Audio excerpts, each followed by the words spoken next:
On the other hand, though, how we interpret evidence will largely depend on our worldview.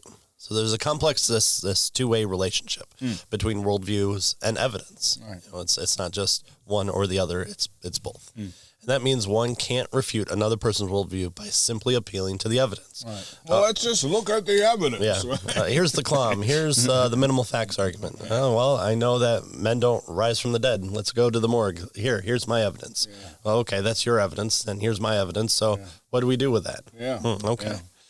So it's more than just those two. Right. But he tells us that there can only be one, right? Or there can only be one. Yeah, right? the Highlander version. That's right. So he says it's tempting to think that it's merely a matter of personal choice what worldview we have, right? You have your worldview, I have my worldview, and we choose it based on whatever, right? And perhaps it's just a matter based on our culture or maybe our upbringing or something like that.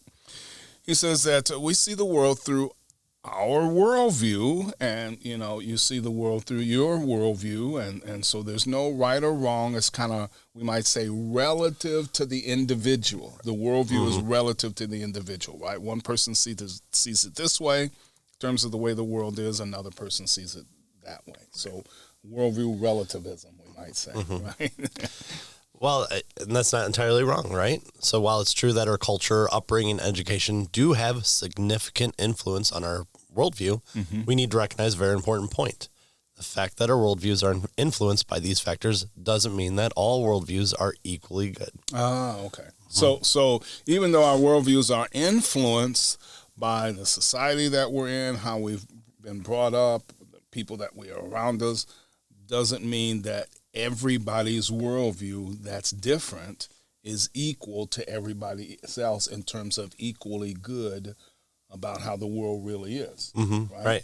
And we see this in movies all the time. We see ones like with Kurt Russell Soldier, Room, the Pretender TV show, this idea of secluding kids away and raising them up to be soldiers, or this ability to use their talents to pretend to be anything, and then they escape and they see the outside world, or they break away from what they know to outside. And so it's not just, oh, well, that works for them in that setting. It's no, there's a right way and a wrong way, even if you've been influenced greatly by those things like your culture and upbringing. So clearly all worldviews, can't be true, especially if they contradict right? Yeah. Right. 2 + 2 = whatever number you want to put in there. That's right, because that's what my worldview says. Yeah. Right? Mine says 5. Right. Okay, sure.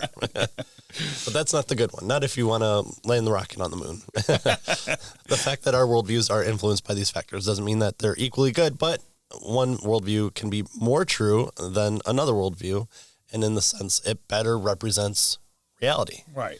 So what he's trying to do here is to try to help us to get to how we evaluate worldviews. Right. So if they're different and they're not equally good, then we have a basis of evaluation, right? Because we have to say, what do we mean by good, and there is a standard. Right. So you and I can be throwing the baseball back and forth together, but if all of a sudden you want to become a Hindu that believes that all life is, an illusion, and when that ball's traveling at you, you can say, oh, well, there's an illusion of a ball traveling at me. Right. Until it hits you in the face. And you're like, oh, well, I didn't have to put up my hand, but now I'm suddenly faced with reality. Yeah, there's illusion of pain, there's illusion of blood, there's illusion of... There's a conflict here, and I need an explanation for it. And so, you have people like Flanagan that talks about, having defeaters, and a baseball to the face might be a big enough defeater to get over that idea. Yeah. So again, different worldviews make conflicting claims, right, and assumptions, and so they can't all be equally true. Right. Some worldviews are truer, he says, than other worldviews, and in principle, there must be one worldview that is what he calls the most true, right? A worldview that reflects the way things really are better than any other worldview. And so the all-important question is, which one is that, right? Which one of the worldviews is the most true? Right. And so that's what we want to do. We want to talk about how Christianity could be the overarching, the best true worldview, as opposed to materialism, whatever else is out there, illusionary, pantheism, all that stuff. So we're going to then get into how do we evaluate worldview.